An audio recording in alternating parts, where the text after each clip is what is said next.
February of 1931, Universal would release a film onto the unexpected moviegoers of the world that would usher in a new era for horror cinema, a true golden age that would last for nearly 2 whole decades. Dracula, a film adaptation of the stage play based off of the Bram Stoker novel, was such a wild success that Universal and the competitors quickly made a mad dash to pick up the film rights to other classic pieces of horror literature to capitalize on. Universal would go on to make film adaptations of Frankenstein in 1931. J.B. Priestley's Benighted became The Old Dark House in 1932. The Invisible Man in 1933.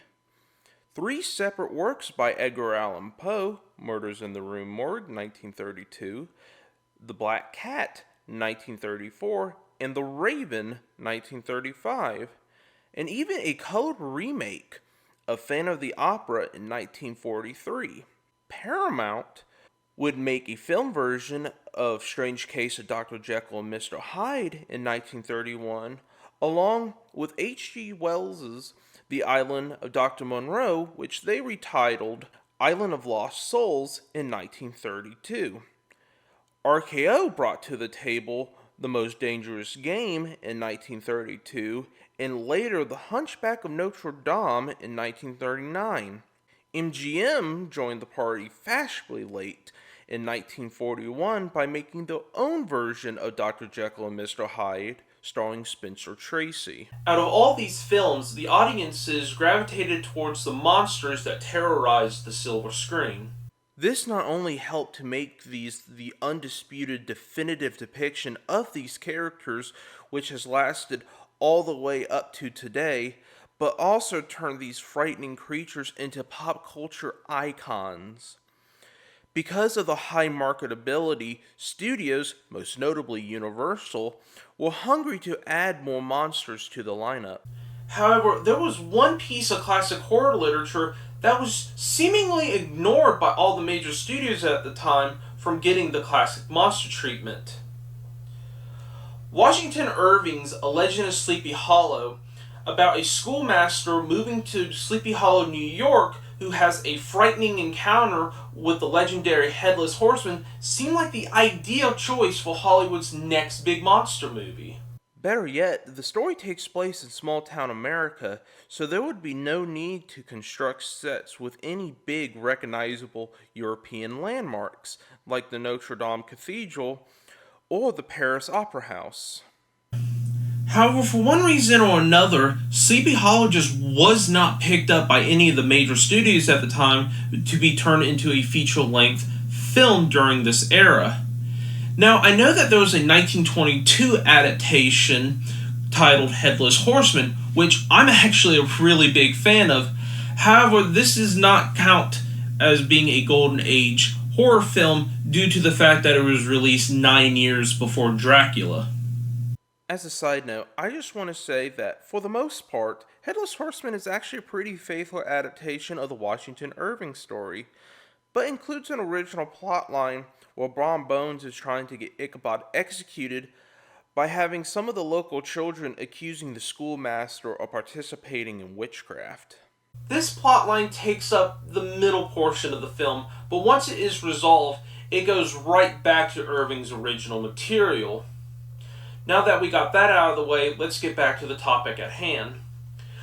One of the possible reasons for why Sleepy Hollow was not picked up may be due to the fact of the story itself, in that nothing really horrifying happens until the very end of the story.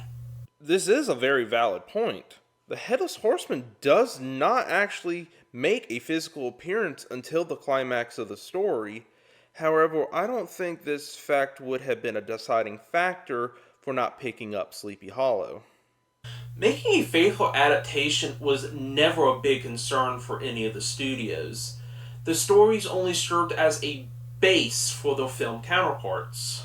Renfield never went to Dracula's castle in the book, but they needed Dracula to have a servant to help him get to London in the movie. Dr. Pretorius is not from the novel, but they needed an antagonist for Bride of Frankenstein. The Phantom gives Christine singing lessons, not pay someone else to do it. See what I mean? Honestly, if a studio was concerned about the lack of horror in the story, they could have just simply included their own original ideas to fill the void. Heck, the story itself is filled with so much information about the Horseman, his history, and people's possible past encounters with him that it would have been real easy for a good writer to either incorporate these details into a film or create brand new events based on this information.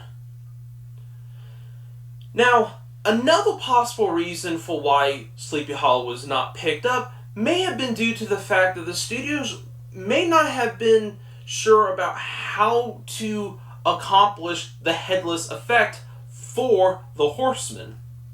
This reasoning would be sound if it wasn't for the fact that the 1922 adaptation was able to pull off this effect. So why not a 1930s or 40s version? I mean, Universal in 1933 was able to make Claude Rains disappear in The Invisible Man. Instead of applying this effect over an entire actor's body, just isolate it to their head. Well, whatever the case may be, it just seemed no one was interested in making a film version of The Legend of Sleepy Hollow. After years of declining interest in supernatural horror, mostly due to the part of the real-life horrors brought about from World War II, the golden age of horror ended in 1948 with the release of Abbott and Costello Meets Frankenstein. Gone was the seriousness, gone was the atmosphere, and gone was the terror. Truly the era of supernatural horror was gone. But then, in 1949, Disney, of all studios, released into theaters the package film The Adventures of Ichabod and Mr. Toad, giving audiences not only arguably the most faithful adaptation of The Legend of Sleepy Hollow ever put on screen, but also a film that invoked everything great the horror genre had to offer, from the unnerving atmosphere to a haunting encounter with a monster. I can't believe it! An honest-to-God classic adaptation of The Legend of Sleepy Hollow? Not only that, it has an all-star lead in the form of Bing Crosby voicing Ichabod Crane. Oh my god, for such a high-profile film, this must mean the Headless Horseman can finally sit alongside his fellow literary counterparts as a classic monster, right? Right? Unfortunately, Disney's Ichabod is not considered to be a classic horror film by either the general public or by horror aficionados. For many, it seems to fall under the category of special, like It's the Great Pumpkin, Charlie Brown, even though it's not. Technically, it is a short due to it being shorter than 40 minutes. So what you're telling me is that audiences finally got a film adaptation of The Legend of Sleepy Hollow a year after the end of the golden age of horror, made not by any of the big monster makers, but instead by Disney, that invokes all the elements that horror fans love, but is not considered to be a horror classic simply because of its length and the format in which it was made. Meaning that the Headless Horseman does not get to be included among the classic movie monsters. Wow, I can't believe that. Listen, this is not to say that Disney's Ichabod isn't a classic. It very much is, receiving new merchandise every year and being screened around the Halloween season by millions. What I'm trying to say is that it unfortunately does not get put in the same league as Universal's Dracula or Paramount's Dr. Jekyll and Mr. Hyde. Legend of Sleepy Hollow is undoubtedly one of the most classic pieces of American literature ever written, and because of that, I cannot believe that no studio was interested in making a film version during a time in which classic horror literature adaptations were on the rage. Truly a missed opportunity to include the Headless Horseman of Sleepy Hollow among the titans of classic monster cinema.